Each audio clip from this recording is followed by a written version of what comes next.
Hello my dear students, आप सभी कैसे हैं। आशा करता हूँ आप सभी ठीक होंगे। आज हम पाठ नंबर 3 कक्षा 12 का, जिसका नाम है रासायनिक बलगति, एनसीईआरटी बुक के द्वारा प्रारंभ कर रहे हैं।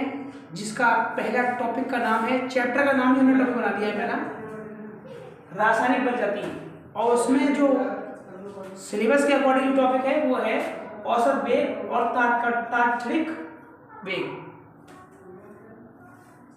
इसे हम तात्कालिक वेग भी कहते हैं, तात्क्षणिक वेग। अब सबसे पहले हम सही समझेंगे कि आखिर रासायनिक बलगति है क्या।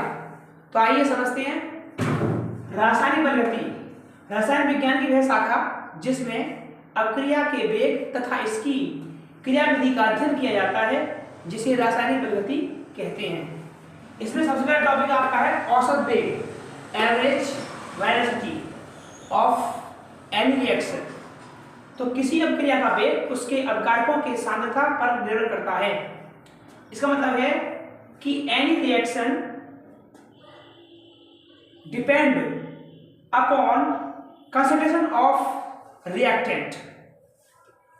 जैसे जैसे अपक्रिया आगे बढ़ती है, अपकारकों का वेग होता है और उनकी सांद्रता समय के साथ साथ घटती है। पूरी अपक्रिया में अपक्रिया का वेग स्थिर नहीं रहता।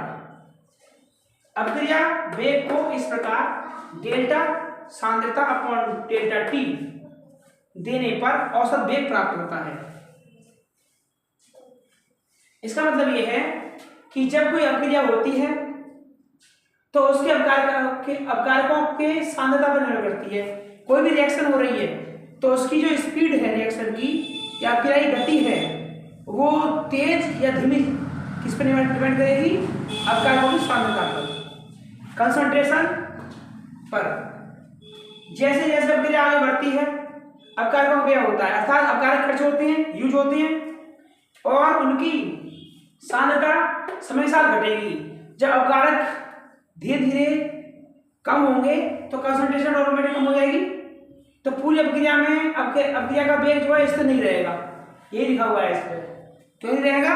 क्योंकि यदि अपकारकों की सांद्रता कांस्टेंट रहे तो रेट ऑफ रिएक्शन भी कांस्टेंट रहेगी। It is clear? क्योंकि अभी हमने आपको बताया था कि अपक्रिया का वेग, रेट ऑफ रिएक्शन जो होती है वो डिपेंड करती है कंसंट्रेशन ऑफ रिएक्टेंट, इसीलिए।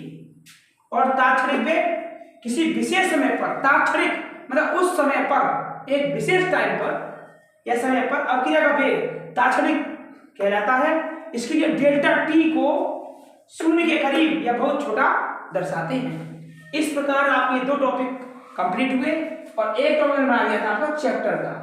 हो सकता है कि बोर्ड के एग्जाम में कभी कभी ये पूछ ले कि रासायनिक बलगति किसे कहते हैं, तो फिर आप कैसे बताएंगे? पता नहीं हुआ तो इसीलिए यदि कुछ समझ में आया हो तो please comment on my video.